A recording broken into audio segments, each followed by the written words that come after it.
Hello students, as we have discussed earlier, we are discussing about the pi electron density over benzene ring. कहाँ पर electron density benzene ring में कौन सा group बढ़ाएगा, कौन सा ग्रुप कम करेगा, कहाँ पर पाई इलेक्ट्रॉन डेंसिटी ज़्यादा होगी, कहाँ पर पाई इलेक्ट्रॉन डेंसिटी कम होगी, डेल पॉजिटिव साइड कौन सी है, डेल नेगेटिव साइड कौन सी है, उस पर अपन बात करेंगे यहाँ पर। तो अभी अपन लास्ट क्लास वाली चीज़ को ही डिस्कस करेंगे। क्वेश्चन है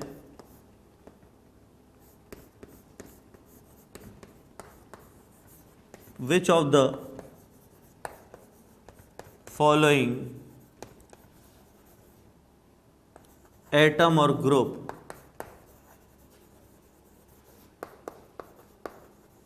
increase the electron density over phenyl ring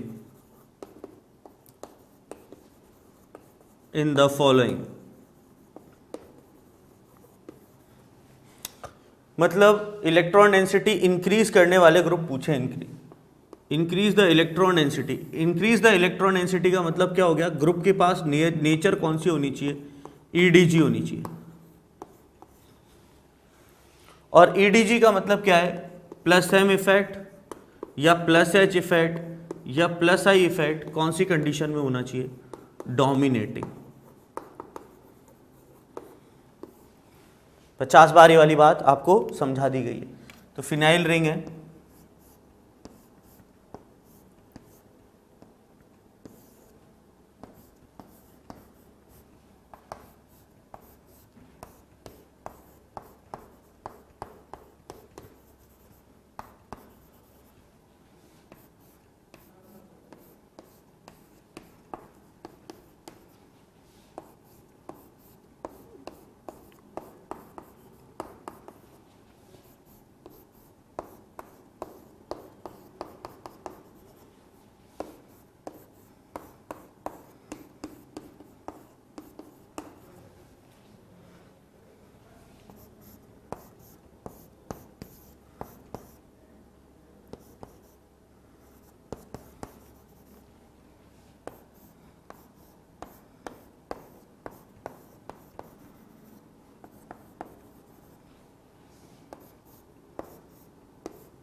now we have to take out the following in which the electron density is increased over phenyl ring। phenyl ring के अंदर electron density बढ़ाने का काम करें।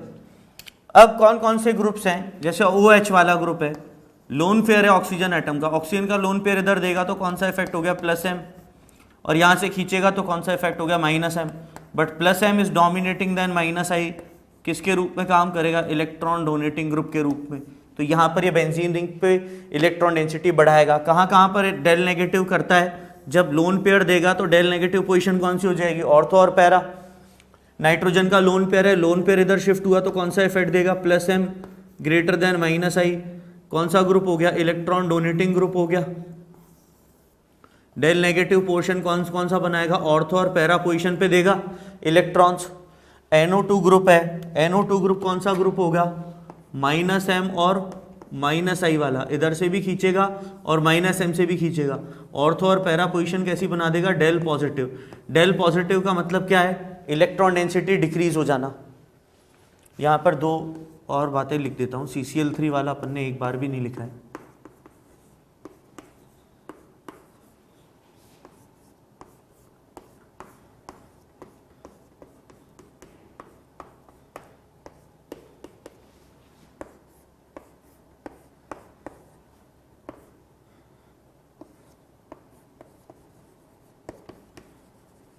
फेनिटोल and एनिसोल्स, इन सभी rings पर बात करेंगे कहाँ पर इलेक्ट्रॉन डेंसिटी ज़्यादा, कहाँ पर इलेक्ट्रॉन डेंसिटी कम। तो यहाँ पर इलेक्ट्रॉन डेंसिटी ये इधर खींचेगा, बाहर इलेक्ट्रॉन खींचेंगे, ऑर्थो और पैरा पोजीशन कैसी बन जाएगी, डेल पॉजिटिव चार्ज। क्यों? क्योंकि जो CHO का इफेक्ट है वो कौन सा है अपने पास, -m और -i, क्या बनेगा, इलेक्ट्रॉन विड्रॉइंग ग्रुप। ये क्या बनेगा, -m और -i इलेक्ट्रॉन विड्रॉइंग ग्रुप।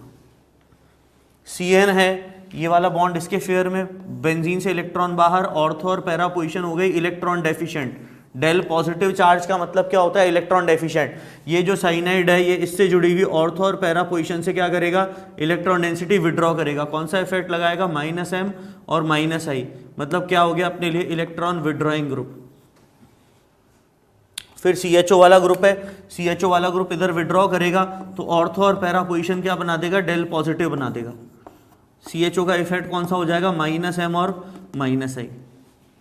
तो -m और -i मतलब कौन सा ग्रुप है, इलेक्ट्रॉन विथड्रॉइंग ग्रुप।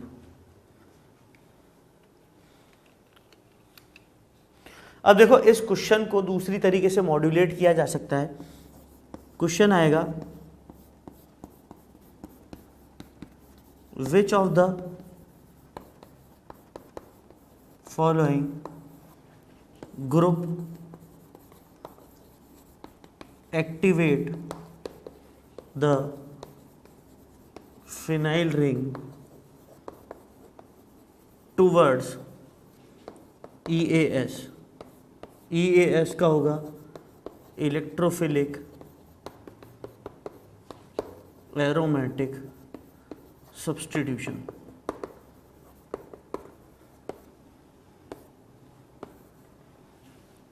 कौन ग्रुप एक्टिवेट करेगा इलेक्ट्रोफिलिक सब्स्टिट्यूशन रिएक्शन के लिए, यही इस क्वेश्चन में भी है। यहां पर अपने पास ये 1 है, 2 3 4 5 6 7 8 9 10 11 12 13 14 और 15 एक्टिवेटिंग टूवर्ड्स EAS। EAS के लिए एक्टिवेटिंग नेचर कौन होगा बेटा, ये चीज ध्यान रखना। EDG क्या करेगा, will activate the phenyl ring towards EAS। अब जब नेक्स्ट पोर्शन लिखूंगा ना तब समझा दूंगा कि EAS क्या होता है। अभी तो आप क्या ध्यान रखना कि +m वाले, +H वाले और +I वाले डोमिनेटिंग ग्रुप क्या करेंगे, बेंजीन रिंग को एक्टिवेट कर देंगे टूवर्ड्स EAS। EAS क्या है, इलेक्ट्रोफिलिक एरोमेटिक सब्स्टिट्यूशन रिएक्शन है। ये अपने लिए कौन सा ग्रुप हो जाएगा, +H अल्फा हाइड्रोजन एटम भी है और +I, +H और +I मतलब कौन सा ग्रुप हो गया, EDG एक्टिवेटिंग।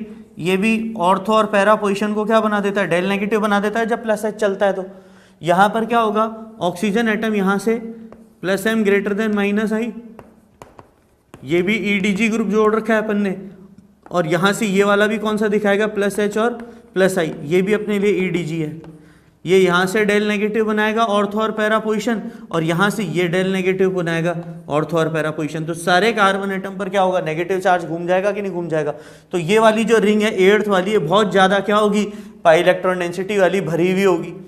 फिर आपको लास्ट क्लास में यह वाली बात भी बता दी थी कि ऑक्सीजन का लोन पेयर इधर भी रेजोनेंस में है, पर बेंजीन रिंग की तरफ कौन सा इफेक्ट लगाएगा, +m greater than -I, +m greater than -I मतलब इलेक्ट्रॉन डोनेटिंग ग्रुप, ऑर्थो और पैरा पोजीशन बना देगा डेल नेगेटिव, इलेक्ट्रॉन रिलीजिंग का काम करेगा। ये यहां से खींचेगा C डबल बॉन्ड हो, बेंजीन रिंग से पाई इलेक्ट्रॉन बाहर जाएंगे, ऑर्थो और पैरा पोजीशन कैसी बन जाएगी, डेल पॉजिटिव चार्ज। तो ये वाला जो ग्रुप है ये किसकी तरह काम करेगा, इलेक्ट्रॉन विड्रॉइंग ग्रुप, -m और -I।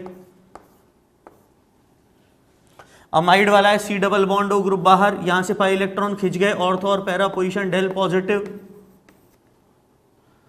ये अपने लिए क्या हो गया, इलेक्ट्रॉन विड्रॉइंग ग्रुप, -m और -I के साथ। फिर नाइट्रोजन का लोन पेयर यहां पर क्या है, रेजोनेंस में बेंजीन रिंग के साथ। तो बेंजीन रिंग पर अमाइड वाला ग्रुप है, उल्टा अमाइड जोड़ा हुआ है। नाइट्रोजन का लोन पेयर बेंजीन रिंग के साथ भी रेजोनेंस और इधर भी रेजोनेंस, पर बेंजीन रिंग की तरफ इलेक्ट्रॉन डेंसिटी बढ़ा रहा है, तो ऑर्थो और पैरा पोजीशन कैसे होंगे, डेल नेगेटिव। कौन सा होगा, +m greater than -I, electron donating group. जितने भी इलेक्ट्रॉन डोनेटिंग ग्रुप हैं ये सब बेंजीन रिंग को क्या करेंगे, एक्टिवेट करेंगे टुवर्ड्स EAS। CCl3 कौन सा इफेक्ट है, -H और माइनस आई यहाँ से भी खींचेगा और माइनस एच से भी, ऑर्थो और पैरा पोजीशन कैसी हो जाएगी, डेल पॉजिटिव। CF3 है, कौन सा इफेक्ट दिखाएगा, माइनस एच और माइनस आई, ऑर्थो और पैरा पोजीशन कैसी कर देगा, डेल पॉजिटिव। ये भी इलेक्ट्रॉन विड्रॉइंग ग्रुप और ये भी इलेक्ट्रॉन विड्रॉइंग ग्रुप। इसे बोला जाता है इथॉक्सी बेंजीन, इथॉक्सी बेंजीन या फेनिटोल। ये ऑक्सीजन का लोन पेयर इधर कौन सा ग्रुप हो गया, +M greater than -I, EDG। EDG वाले सारे एक्टिवेटिंग, EWG वाले सारे डीएक्टिवेटिंग। यहां पे लिख देता हूं, EWG जो हैं वो सारे के सारे क्या हो जाएंगे, डीएक्टिवेटिंग। जैसे अब इस ग्रुप पर डिस्कशन करें, NH3 पॉजिटिव चार्ज, तो NH3 positive charge strong -I, -M वगैरह कोई ग्रुप नहीं है, -I ग्रुप है स्ट्रॉन्ग, किसका काम करेगा, इलेक्ट्रॉन विड्रॉइंग ग्रुप। फिर बेंजीन रिंग जोड़ दूं और PH3 जोड़ दूं, पॉजिटिव चार्ज, तो ये -M भी है और -I भी है। -M क्यों, क्योंकि इसके पास वेकेंट डी ऑर्बिटल है, इलेक्ट्रॉन खींच लेगा बेंजीन रिंग से, और वेकेंट डी ऑर्बिटल होने के कारण इलेक्ट्रॉन खींचेगा, रेजोनेंस कराएगा डी ऑर्बिटल, तो ऑर्थो और para position del positive. -M और -I होने के कारण कैसा हो जाएगा, इलेक्ट्रॉन विड्रॉइंग ग्रुप। तो विड्रॉइंग ग्रुप सारे के सारे कैसे होंगे बेटा, डीएक्टिवेटिंग टूवर्ड्स ES। और जितने भी ऑर्थो पैरा डायरेक्टिंग ग्रुप हैं, एक्टिवेटिंग ग्रुप हैं, फिनाइल रिंग, EDG जो हैं donating group, electron donating group, वो सारे के सारे क्या होंगे, एक्टिवेटिंग होंगे। इस चीज को समझाऊंगा कौन से एक्टिवेटिंग और क्यों डीएक्टिवेटिंग, एक बार ये पूरा का पूरा नोट कीजिए।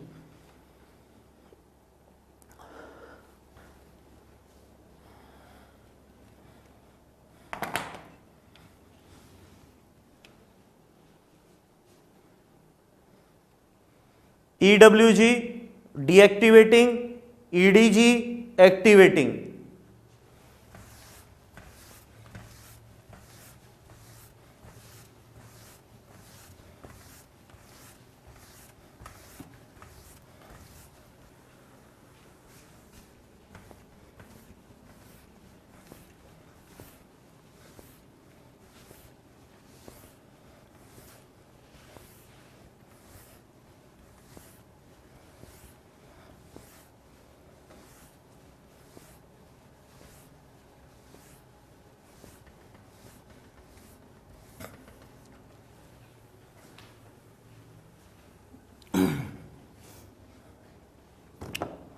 अब EAS का थोड़ा सा डिस्कशन बता रहा हूं।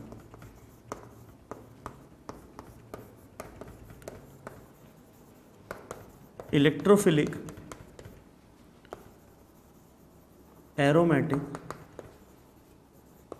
Substitution reaction. अब देखो, सबसे पहले तो एक छोटी सी वर्ड सब्स्टिट्यूशन रिएक्शन का है। सब्स्टिट्यूशन रिएक्शन क्या है, जैसे A और B अपन ने लिया और C के साथ रिएक्शन कराई, एक सिग्मा बॉन्ड तोड़कर अपन ने A का बॉन्ड बना दिया C के साथ, माइनस क्या कर दिया B, तो इसे बोलते हैं सब्स्टिट्यूशन। B की जगह अपन क्या लिया है, किसी दूसरे एटम या ग्रुप को लिया है C को, तो ऐसे रिएक्शन को क्या बोला जाता है, सब्स्टिट्यूशन रिएक्शन। B की जगह पर क्या हुआ, नया ग्रुप या एटम आ गया C A के साथ, एक सिग्मा बॉन्ड तोड़ के दूसरा सिग्मा बॉन्ड बनाया, सब्स्टिट्यूशन रिएक्शन। अब इलेक्ट्रोफिलिक का मतलब क्या होता है, इलेक्ट्रोफाइल्स, इलेक्ट्रॉन डेफिशिएंट स्पीशी को बोला जाता है इलेक्ट्रोफाइल्स बोला जाता है। इलेक्ट्रोफिलिक एरोमेटिक सब्स्टिट्यूशन कौन दिखाता है, बेंजीन रिंग दिखाता है। किस तरीके से, बेंजीन रिंग होता है न्यूक्लियोफिलिक कैरेक्टर का, बेंजीन होता है न्यूक्लियोफिलिक कैरेक्टर का, बेंजीन रिंग इलेक्ट्रॉन रिच होता है, इलेक्ट्रॉन रिच माना जाता है इसको। बेंजीन रिंग के ऊपर इलेक्ट्रॉन्स, पाई इलेक्ट्रॉन्स घूमते जाते हैं, ठीक है। तो कौन से नेचर का होता है, न्यूक्लियोफिलिक नेचर का।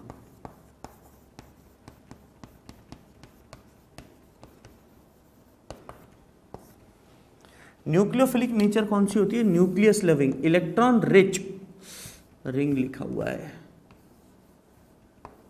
Electron rich. न्यूक्लियोफिलिक नेचर मतलब electron rich nature. Electrophilic nature मतलब इलेक्ट्रॉन डेफिशिएंट नेचर।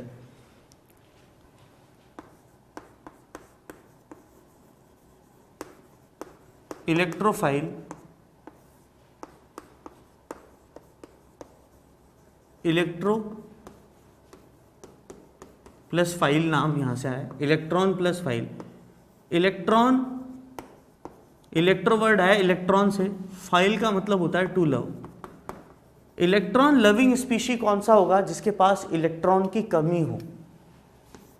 तो दूसरे शब्दों में क्या बोला जाता है? इलेक्ट्रॉन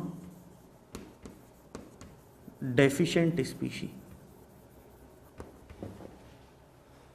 इलेक्ट्रोफाइल क्या होंगे? इलेक्ट्रॉन डेफिशिएंट स्पीशी होंगे। कौन कौन से हो सकते हैं यहां पर लिख रहा हूं, जैसे CH3 पॉजिटिव चार्ज, कैटायन जितने भी हैं, CH2 CH3 positive charge, CH3 C double bond O acetyl positive charge, benzene ring C double bond O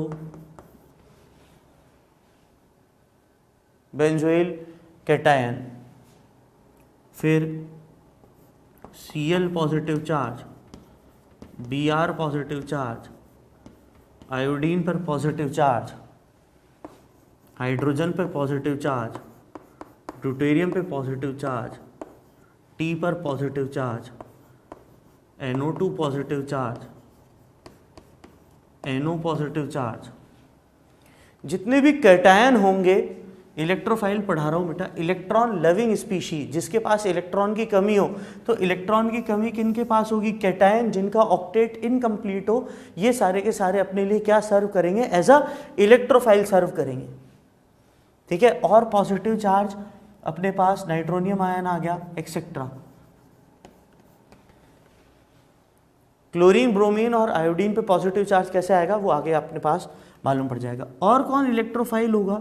Lewis acid वाली टर्म, जैसे AlCl3, FeCl3, FeBr3, ZnCl2, SnCl4, SbCl5 etcetera, BF3, BH3, BCl3, ये सारे के सारे क्या है अपने पास? Electrophile है। क्यों? क्योंकि सेंट्रल मेटल एटम पर क्या है, जैसे एल्यूमिनियम पे ले लें, AlCl3 एक इलेक्ट्रोफाइल कैसे है कि 3 तो क्लोरीन के साथ बॉन्ड बन रहे और एक इसके पास क्या खाली पड़ा हुआ है? p orbital. तो सामने वाले से क्या करेगा? इलेक्ट्रॉन पेयर अपने p ऑर्बिटल में एक्वायर कर लेगा कि नहीं कर लेगा?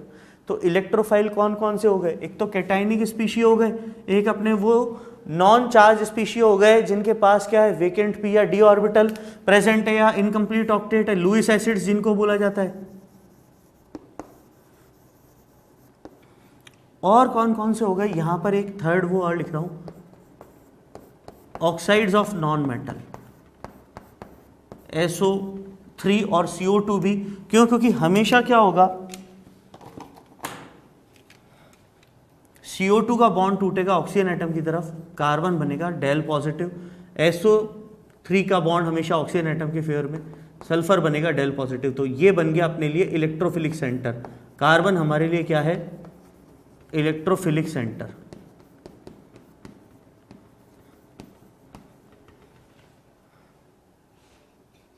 तो इलेक्ट्रोफाइल पढ़ा दिया मैंने। इलेक्ट्रॉन डेफिशिएंट स्पीशी को क्या बोला जाता है? इलेक्ट्रोफाइल बोला जाता है।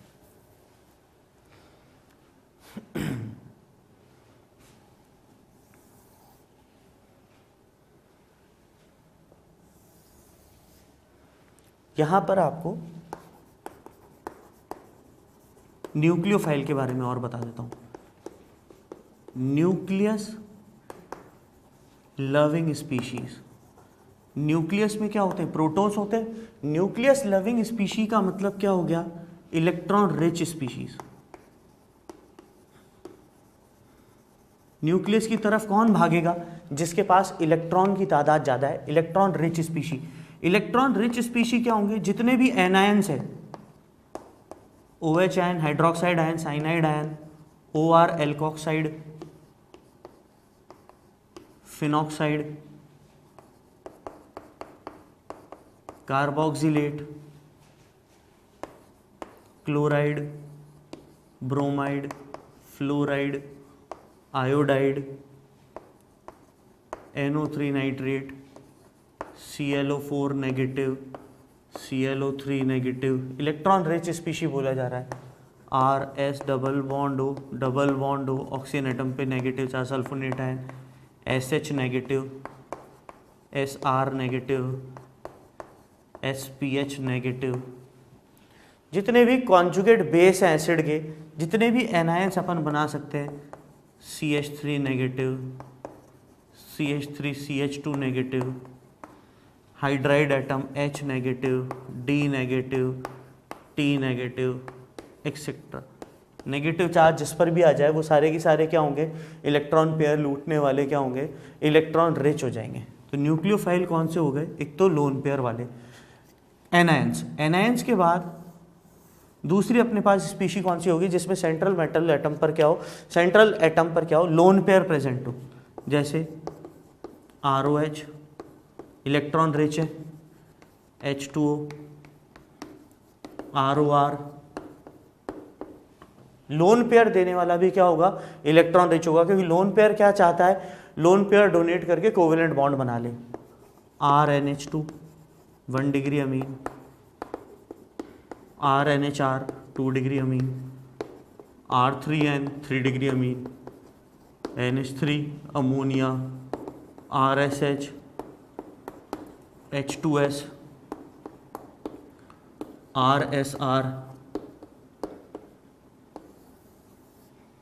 ये सारे के सारे अपने लिए क्या होंगे, न्यूक्लियोफाइल हो जाएंगे, इलेक्ट्रॉन रिच स्पीशीज।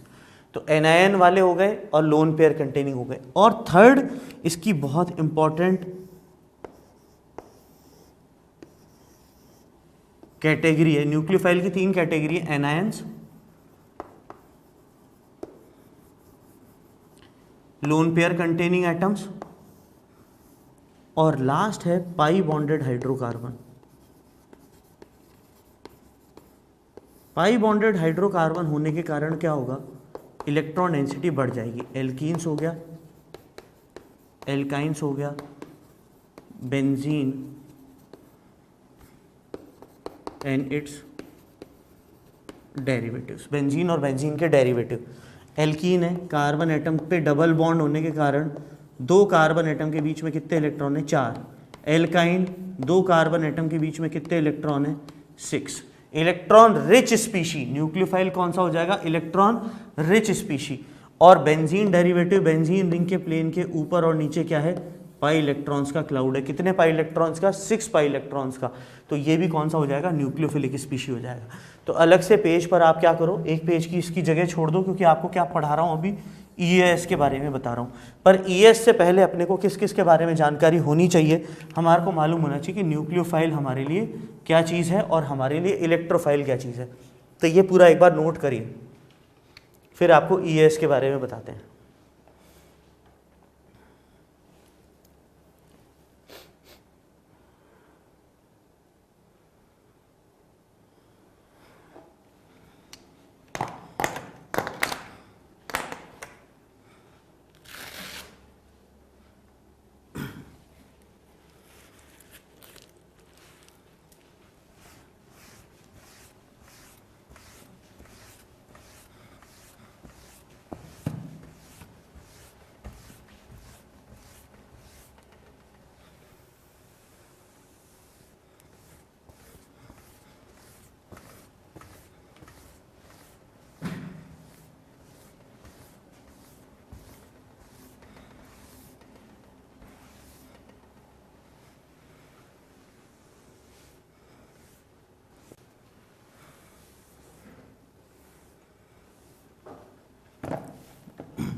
अब EAS पर बात चल रही, electrophilic aromatic substitution reaction. Benzene ring को अभी साबित किया कि पाई इलेक्ट्रॉन के डीलोकलाइजेशन होने के कारण कैसा होता है, इलेक्ट्रॉन रिच होता है। तो इस पर क्या है, इलेक्ट्रोफाइल अटैक करता है, क्योंकि बेंजीन रिंग क्या है, इलेक्ट्रॉन रिच है। इलेक्ट्रोफाइल अटैक करता है और यहाँ पर हाइड्रोजन एटम को कौन ले जाता है, न्यूक्लियोफाइल बाहर, और इलेक्ट्रोफाइल हाइड्रोजन को हटाकर खुद बॉन्ड बना देता है बेंजीन रिंग के साथ, और हाइड्रोजन किसके साथ बाहर चला जाता है, जो न्यूक्लियोफिलिक पार्ट है उसके साथ। तो हाइड्रोजन एटम को अपन ने एक इलेक्ट्रोफाइल के रूप में बाहर निकाला प्रोटॉन के रूप में, और एक इलेक्ट्रोफाइल यहाँ पर जोड़ दिया, इसलिए क्या बोला जाता है, इलेक्ट्रोफिलिक सब्स्टिट्यूशन रिएक्शन। जो हाइड्रोजन है वो कैसे बाहर जा रहा है, इलेक्ट्रोफाइल के रूप में, और इलेक्ट्रोफाइल यहाँ पर अटैक कर रहा है, और इसे बोला जाता है EAS। कई किताबों में इसे SE बोला जाता है, उल्टा पढ़ना, इलेक्ट्रोफिलिक सब्स्टिट्यूशन रिएक्शन, या तो EAS या फिर SE रिएक्शन। उल्टा पढ़ते हैं अपन, SE का मतलब हो गया इलेक्ट्रोफिलिक सब्स्टिट्यूशन।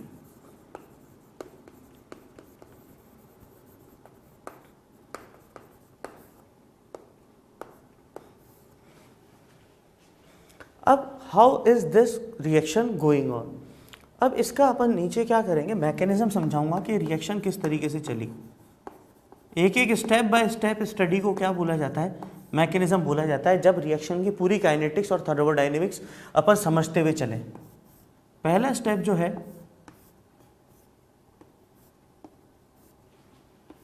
जो भी इलेक्ट्रोफिलिक पार्ट है रिएजेंट का और न्यूक्लियोफिलिक पार्ट है, तो इलेक्ट्रोफाइल को बेंजीन रिंग पाई इलेक्ट्रॉन देगा, ये बॉन्ड किसके फेवर में, न्यूक्लियोफाइल के फेवर में।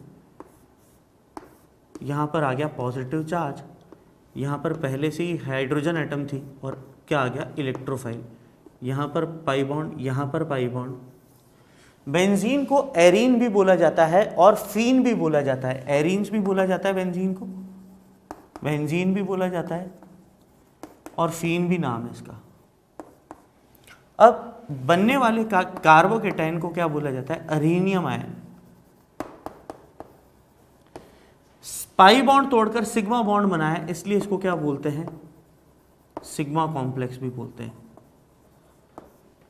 और इसे दूसरा नाम और क्या लिया जाता है, वीलैंड कॉम्प्लेक्स। जो बनने वाला कैटायन है इसको क्या क्या बोलते हैं, अरीनियम आयन, सिग्मा कॉम्प्लेक्स या वीलैंड कॉम्प्लेक्स। अब जो बनने वाला कैटायन है, क्या ये एरोमेटिक, ये रेजोनेंस स्टेबलाइज्ड है क्या, एरोमेटिक नहीं, रेजोनेंस स्टेबलाइज्ड। ये पाई बॉन्ड इधर,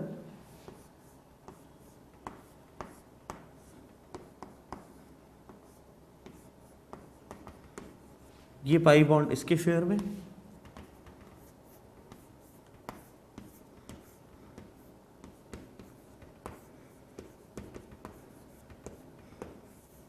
रेजोनेंस स्टेबलाइज्ड है अपना, एरोमेटिक कैटायन। तो ये हमारे लिए हो गया स्टेप नंबर 1। इसे RDS के रूप में पढ़ोगे आप। RDS क्या होता है, रेट डिटरमाइनिंग स्टेप। ये क्या लिखा हुआ है, RDS। RDS का मतलब क्या होता है, रेट डिटरमाइनिंग स्टेप या स्लो स्टेप। पहला स्टेप रिएक्शन का। दूसरा स्टेप क्या होगा, यहां तक पॉजिटिव चार्ज आ गया, इसकी रेजोनेंस हाइब्रिड जो बनाएंगे अरीनियम कैटायन की, वो इस तरीके से बनाएंगे, यहां तक पॉजिटिव चार्ज है, यहाँ हाइड्रोजन और इलेक्ट्रोफाइल जुड़ा हुआ है, ये बॉन्ड प्योर सिंगल, ये बॉन्ड प्योर सिंगल, यहाँ तक बॉन्ड प्योर सिंगल है, यहाँ से लेके यहाँ तक अपने पास क्या हो रहा है, पार्शियल डबल बॉन्ड कैरेक्टर है। इस कार्बन एटम से इस कार्बन एटम तक पार्शियल डबल बॉन्ड कैरेक्टर है। यहाँ डेल पॉजिटिव चार्ज बीच में रख दिया अपन ने, यहाँ डेल पॉजिटिव, यहाँ डेल पॉजिटिव और यहाँ डेल पॉजिटिव। अगला स्टेप जो रिएक्शन का आएगा, जो न्यूक्लियोफिलिक पोर्शन है वो इसे हाइड्रोजन एटम को बैकअप देगा, ये हाइड्रोजन दोनों इलेक्ट्रॉन क्या करेगा, यहाँ पर वापस दे देगा और पाई बॉन्ड फॉर्म कर देगा। यहाँ पाई बॉन्ड, यहाँ पाई बॉन्ड, यहाँ पाई बॉन्ड, हाइड्रोजन की जगह क्या आ गया, इलेक्ट्रोफाइल, और हाइड्रोजन किसके साथ चला गया, न्यूक्लियोफिलिक पोर्शन के साथ। ये हो गया हमारे लिए स्टेप नंबर 2, फास्ट रिएक्शन। अब जो हमारे पास RDS है, रेट डिटरमाइनिंग स्टेप, वो है कार्बोकेटाइन का बनना। तो यहाँ पर रेट ऑफ ES जो होगी वो डायरेक्टली प्रोपोर्शनल होगी स्टेबिलिटी ऑफ सिग्मा कॉम्प्लेक्स। जितना अरीनियम कैटायन स्टेबल बनेगा उतनी ही क्या होगी अपने पास, रेट तेज आएगी। तो कैटायन जो है अपन जानते हैं, कैटायन में अगर मैं कोई इलेक्ट्रॉन डोनेटिंग ग्रुप जोड़ूंगा तो वो कैटायन की स्टेबिलिटी को क्या करेगा, इंक्रीज करेगा, और कैटायन की स्टेबिलिटी को इंक्रीज करेगा तो अपन बोलेंगे कैसा होगा, एक्टिवेटिंग, रिएक्शन में मददगार, activating towards EAS। Activating towards EAS। तो अगर अपन रेट टूवर्ड्स EAS मांगे, इलेक्ट्रोफाइल का अटैक कराना है बेंजीन रिंग पे, तो किस बेंजीन रिंग पर अटैक होगा? जिस बेंजीन रिंग पर इलेक्ट्रॉन डोनेटिंग ग्रुप जोड़ रखा है। इलेक्ट्रॉन डोनेटिंग ग्रुप का मतलब क्या है? +m +h या +i डोमिनेटिंग कंडीशन में। तो pi electron density benzene ring पर क्या होगी? बढ़ जाएगी। पाई इलेक्ट्रॉन डेंसिटी बढ़ जाएगी तो बेंजीन रिंग पर इलेक्ट्रोफाइल का अटैक क्या होगा? इंक्रीज होगा कि नहीं होगा? इलेक्ट्रॉन डेफिशिएंट, इलेक्ट्रॉन का भूखा बेंजीन पर अटैक कर रहा है, तो बेंजीन रिंग पर पाई इलेक्ट्रॉन डेंसिटी कम होनी चाहिए या ज्यादा होनी चाहिए? ऑब्वियस ही बात है, ज्यादा होनी चाहिए। फिर रेट किसकी होगी? सिंपल बेंजीन की। पर अगर अपन ने कोई ग्रुप जोड़ दिया ऐसा जिससे बेंजीन रिंग कैसी हो गई? Electron deficient. कौन होगा इलेक्ट्रॉन डेफिशिएंट ग्रुप बनाने वाला? Electron withdrawing group. और इलेक्ट्रॉन विड्रॉइंग ग्रुप कौन सा? जिसका -m -h या -i क्या हो? डोमिनेटिंग कंडीशन में हो। वो पाई इलेक्ट्रॉन डेंसिटी बेंजीन पर कम कर देगा, वो क्या कहलाएगा? Deactivating group. और EDG हमारे लिए क्या कहलाएगा? Activating group. ये तो हो गया एक्टिवेटिंग टूवर्ड्स EAS। और -m -h और -i वाला कैसा हो जाएगा? Deactivating towards EAS। एक्टिवेटिंग और डीएक्टिवेटिंग ग्रुप। और रेट टूवर्ड्स EAS कौन तय करेगा? जितना स्टेबल कैटायन बनेगा अरेनियम आयन, उतना ही रेट ऑफ रिएक्शन। एक बार पूरा नोट डाउन कीजिए।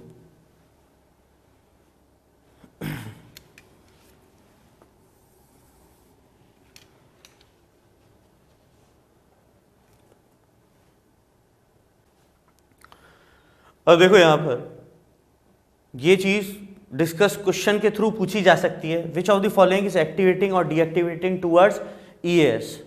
तो जो इलेक्ट्रॉन डोनेटिंग ग्रुप होगा वो एक्टिवेट करेगा, और जो इलेक्ट्रॉन विड्रॉइंग ग्रुप होगा वो डीएक्टिवेटिंग नेचर का होगा।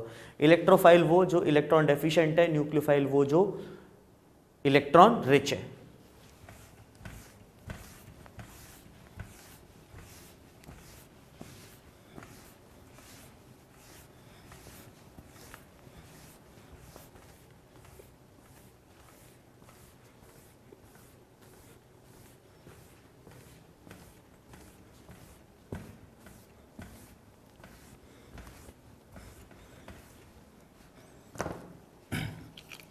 Now we are back to the application of hyperconjugation, aromaticity and inductive effect and resonance, mesomeric effect। अब एप्लीकेशन किस किस तरीके से डिस्कस करेंगे? तो combined application of M, H and I effects।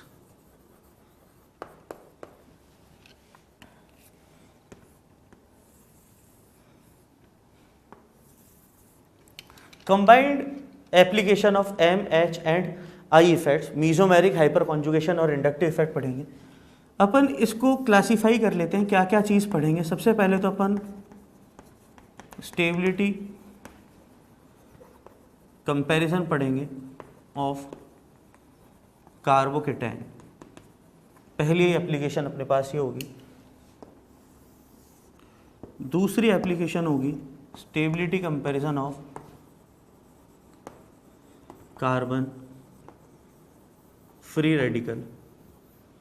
Carbon free radical की स्टेबिलिटी कंपैरिजन के साथ ही सीखेंगे CH bond dissociation energy comparison.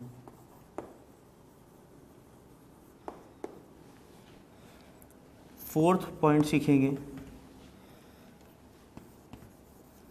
Stability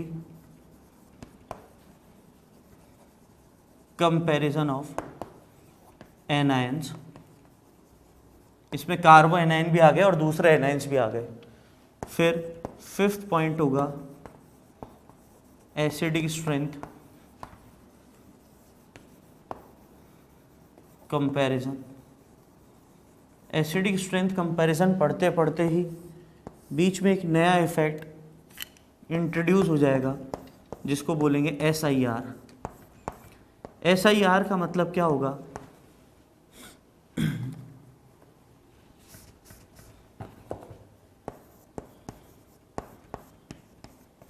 steric inhibition of resonance। SIR का मतलब होगा steric inhibition of resonance. 7th point, इसको पढ़ने के बाद पढ़ेंगे बेसिक स्ट्रेंथ कंपैरिजन।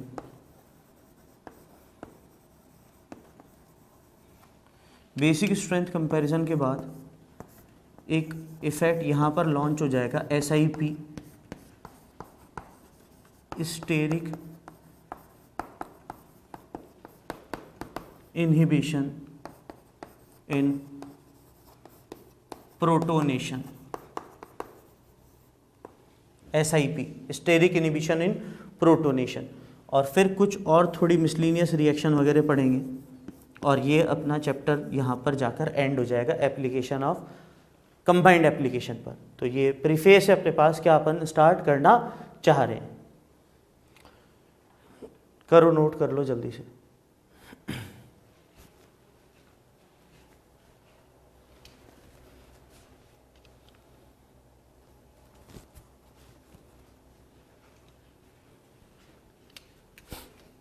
तो ये प्रीफेस है।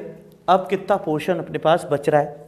अच्छा, यहाँ पर M, H और I के साथ साथ एरोमेटिसिटी इन्वॉल्व है, क्योंकि एरोमेटिसिटी किसका पोर्शन होता है? रेजोनेंस का पोर्शन होता है। ठीक है,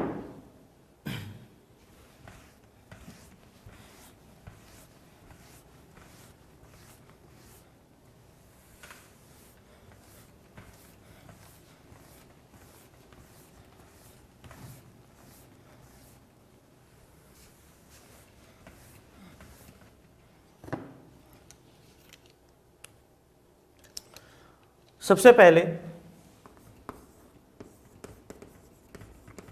stability comparison of carbocation.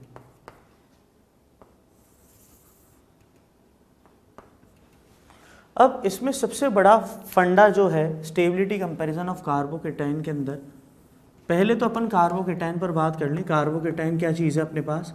Carbon पे positive charge, 3 bond, 6 electrons outer most के अंदर। कैसा होगा? Electron deficient, electron deficient species होता है।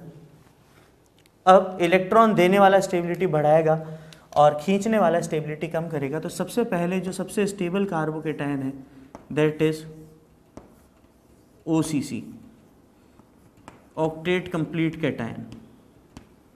सबसे पहली रेंज जो आएगी वो आएगी ऐसा जहाँ पर पास वाला लोन पेयर देकर क्या करे? OCC टाइप बना दे। तो सबसे स्टेबल कार्बोकेटाइनों में सबसे बड़ा फंडा OCC का है। OCC के बाद सेकंड डोमिनेटिंग फैक्टर जो है हमारे पास that is dancing resonance.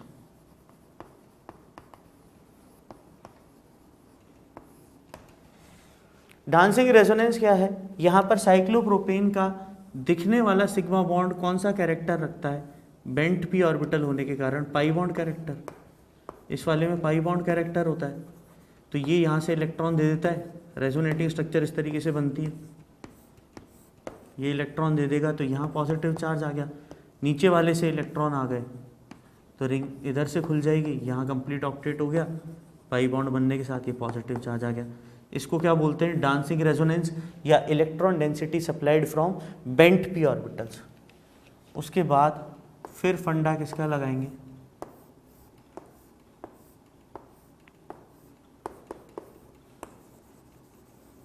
Aromaticity का। डांसिंग रेजोनेंस के बाद थर्ड इफेक्ट जो यूज करेंगे वो कौन सा करेंगे? एरोमेटिसिटी। एरोमेटिसिटी के बाद रेजोनेंस है, बट एक एक्सेप्शन है कि टर्शरी ब्यूटाइल कार्बोकेटाइन जो होता है बेटा वो बेंजाइल कार्बोकेटाइन से क्या आता है? ज़्यादा स्टेबल आता है। पर चलो पहले 2 बेंजाइल कैटाइन लिख लेते हैं। जैसे 3 फिनाइल रिंग जुड़े हुए हैं किसी कैटाइन पे, तो रेजोनेंसी इफेक्ट देखा जाएगा एरोमेटिसिटी के बाद।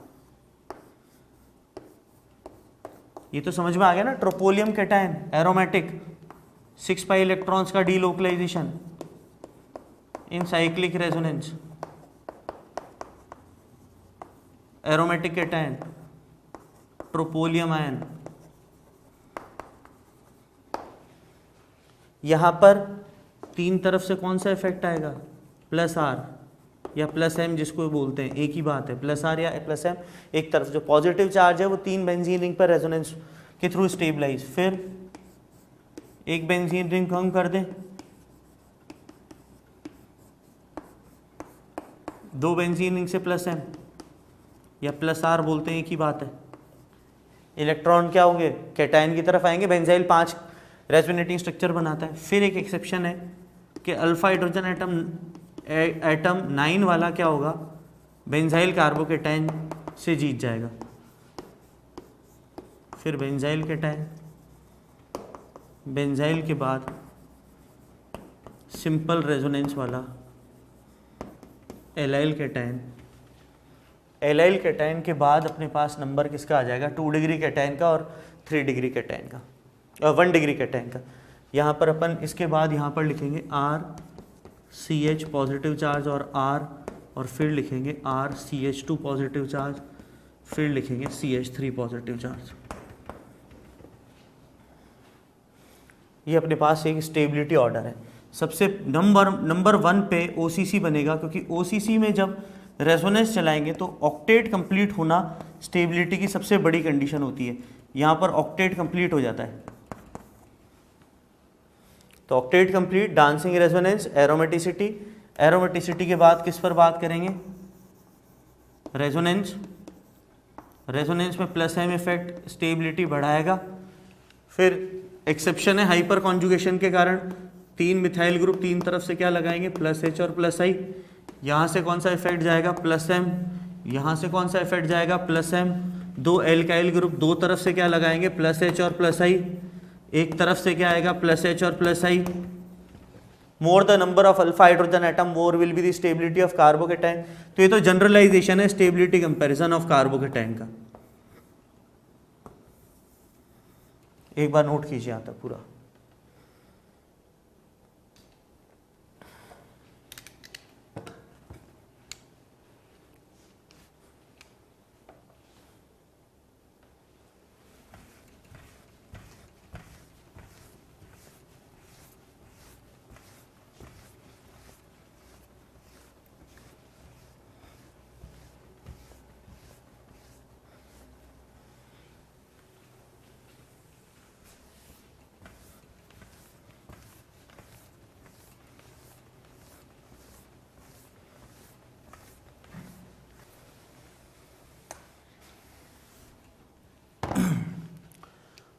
क्वेश्चन वही है, compare the stability of carbocation. Second order जो है वो इस तरीके से लिखूंगा,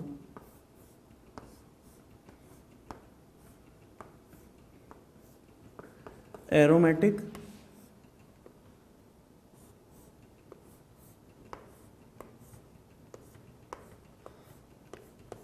रेजोनेंस स्टेबलाइज्ड, ये कभी नहीं बनेगा, anti aromatic, will not form. ये रेजोनेंस स्टेबलाइज्ड, ये भी रेजोनेंस स्टेबलाइज्ड, बट ये special condition of aromaticity. Third position, जितनी फिनाइल रिंग जुड़ी हुई होंगी उतना ही बेटर है।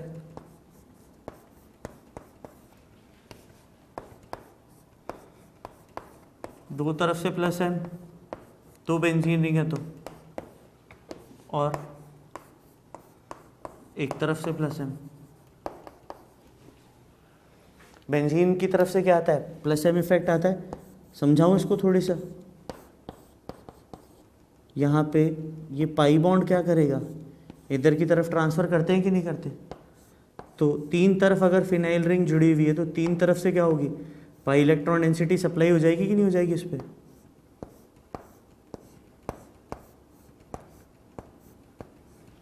यहाँ से प्लस आर, यहाँ से प्लस आर, और यहाँ से प्लस आर। तीनों benzene ring electron donating condition वाली आ जाएंगी। इलेक्ट्रॉन डोनेटिंग कंडीशन, तो stability of cation over carbon atom क्या होगा, इंक्रीज हो जाएगा। यहाँ ध्यान दो सभी, fourth CH2 double bond CH2 positive charge, केवल इधर से क्या आ रहा है प्लस R। 1 डिग्री एलाइल से ज़्यादा स्टेबल कौन सा होगा, 2 degree allyl, CH2 double bond CH, C positive charge, CH और CH3। फिर इससे भी ज़्यादा स्टेबल हो जाएगा CH2 double bond CH, C positive charge और 2 CH3, 3 डिग्री एलाइल। ये हमारे लिए बार बार लिख रहा हूँ पूरा का पूरा, 1 डिग्री एलाइल कैटायन, ये अपने लिए 2 डिग्री एलाइल कैटायन और ये अपने लिए 3 डिग्री एलाइल कैटायन। सबसे ज़्यादा स्टेबल कौन सा है, 3 डिग्री एलाइल कैटायन। क्यों, क्योंकि यहाँ से तो प्लस R तो तीनों में कॉमन है, यहाँ से भी प्लस R या प्लस M जिसको एक बात है, बट ये दो methyl group alpha carbon atom जो है, अल्फा हाइड्रोजन एटम वाले हैं, तो दो तरफ से क्या होगा प्लस H और प्लस I इफेक्ट लगाएंगे, और जितना डोनेटिंग ग्रुप जोड़ेंगे उतनी ज़्यादा स्टेबिलिटी होगी। यहाँ पर मिथाइल ग्रुप का एक का क्या होगा, यहाँ से कौन सा इफेक्ट आएगा, प्लस H और प्लस I इफेक्ट। आ रही बात समझ में। फिर यहाँ पर CH3 C positive charge, chlorine और CH3, और यहाँ पर CH3 CH Cl और CH2 पॉजिटिव चार्ज। कौन ज़्यादा स्टेबल है, तो फर्स्ट वाले की स्टेबिलिटी सेकंड वाले से कई गुना ज़्यादा है। क्यों कई गुना ज़्यादा है, क्लोरीन एटम पे पॉजिटिव चार्ज, क्लोरीन एटम से जुड़े हुए कार्बन पे पॉजिटिव चार्ज क्यों आ जाएगा, कि क्लोरीन एटम भी अपना लोन पेयर देकर इसको क्या बना देगा, OCC वाला। ये बहुत बहुत ज़्यादा इंपॉर्टेंट बात है।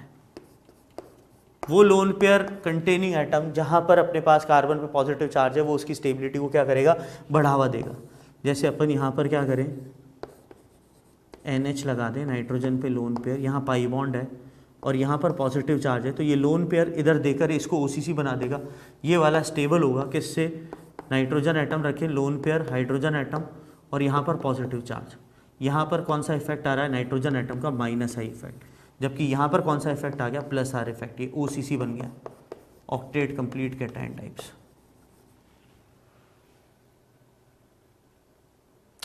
करें, नोट करें पूरा।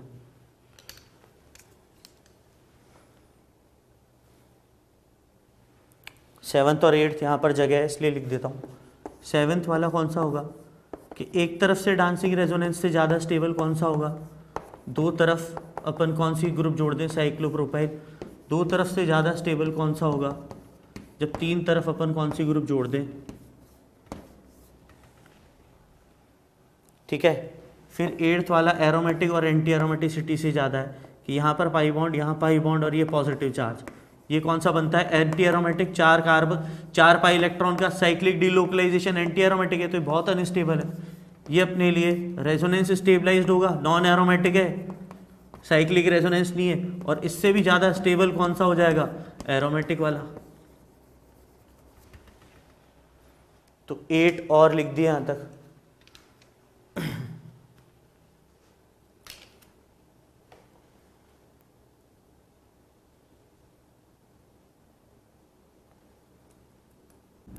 तो देखो क्लोजली वॉच कर लो इनको, कि जो कार्बोकेटाइन की स्टेबिलिटी ऑर्डर है, जितना ज़्यादा इलेक्ट्रॉन डोनेटिंग ग्रुप जोड़ेंगे स्टेबिलिटी उतनी ज़्यादा क्या होगी, बढ़ जाएगी।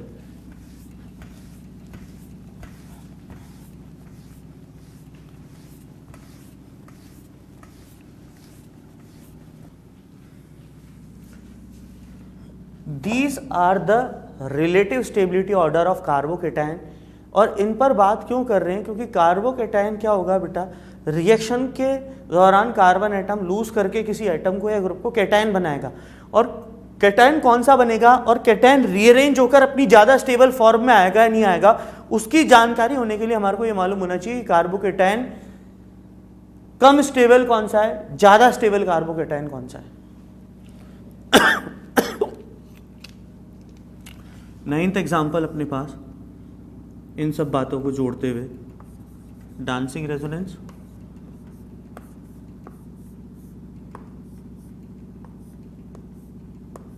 एरोमेटिक, फिर रेजोनेंस स्टेबलाइज्ड।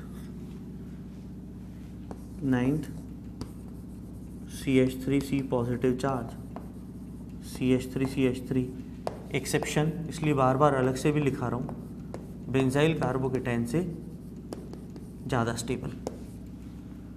एक्सेप्शन है 10th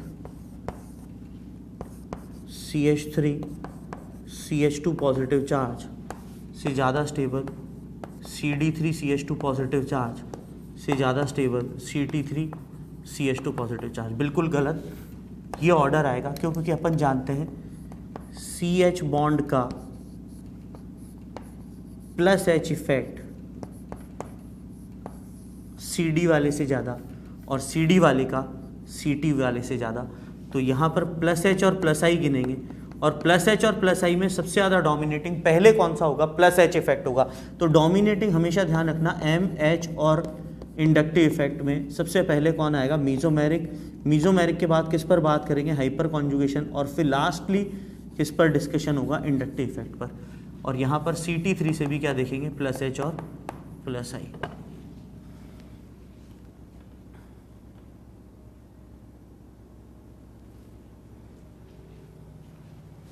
11th question,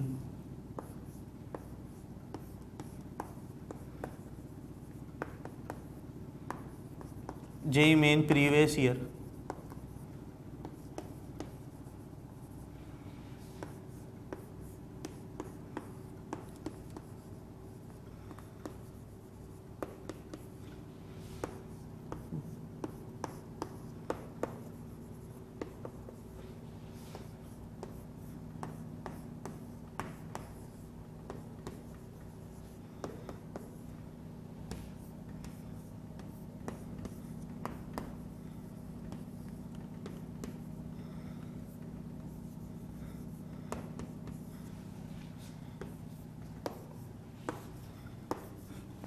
Stability order of carbocation, benzyl carbocation is like this.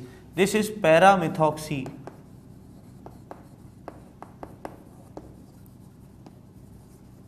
benzyl cation,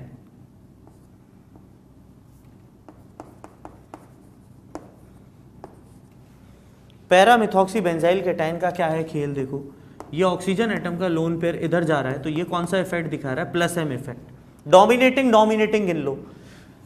methyl group कौन सा दिखा रहा है? प्लस H और प्लस I। यहाँ पर कोई इफेक्ट नहीं है। हेलोजन के केस में स्टार लगा के मार्क कर रहा हूँ, डोमिनेटिंग इफेक्ट है और माइनस I है, और वो भी बहुत अच्छा खासा माइनस I स्ट्रॉन्ग। और NO2 तो और भयानक इलेक्ट्रॉन विड्रॉइंग ग्रुप है, क्योंकि माइनस M और माइनस I के कारण ये क्या करेगा? इससे जुड़ी हुई ऑर्थो और पैरा पोजिशन डेल पॉजिटिव कर लेगा। यहाँ से खींचने लगेगा इलेक्ट्रॉन, NO2 वाला खींचने लगेगा इलेक्ट्रॉन, तो पॉजिटिव चार्ज यहाँ पर भी आ जाएगा। तो इससे और इलेक्ट्रॉन खिंच गए, तो इलेक्ट्रॉन विड्रॉइंग ग्रुप जो है वो कार्बोकेटाइन की स्टेबिलिटी को क्या कर देगा? डिक्रीज कर देगा। बट प्लस M वाला ऑर्थो और पैरा पोजिशन को क्या करेगा? इलेक्ट्रॉन डेंसिटी बढ़ाएगा अपने से जुड़ी हुई ऑर्थो और पैरा पे। और एक पोजीशन तो ऐसी आएगी 11th वाले को डिस्कशन में मैं बता रहा हूं कि OCC टाइप बन जाएगा। जैसे ये OCH3 है, ये लोन पेयर, ये पाई बॉन्ड, ये पाई बॉन्ड, ये pi bond, CH2 positive charge, ये लोन पेयर यहाँ से चलाया, ये बॉन्ड इसके फेयर में और ये बॉन्ड यहाँ पर। एक रेजोनेटिंग स्ट्रक्चर ऐसी आएगी जो यहाँ पर पूरा का पूरा ऑक्टेट कंप्लीट नजर आएगा। ऑक्सीजन एटम, एक लोन पेयर दिया तो पॉजिटिव चार्ज, एक लोन पेयर CH3, यहाँ पाई बॉन्ड, यहाँ पाई बॉन्ड, ये CH2। More number of covalent bond, more will be the stability of resonating structure. इसलिए OCH3 तो अपने लिए बहुत बढ़िया क्या है? इलेक्ट्रॉन डोनेटिंग ग्रुप है। जितने इलेक्ट्रॉन डोनेटिंग ग्रुप जुड़ेंगे, कार्बोकेटाइन की स्टेबिलिटी क्या होगी? उतनी ही बढ़ जाएगी।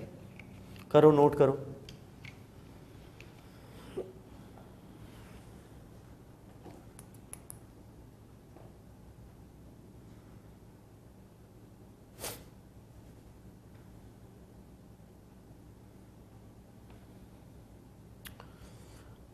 तो यहाँ पर 11 एग्जाम्पल तक अपन ने डिस्कस कर लिया है।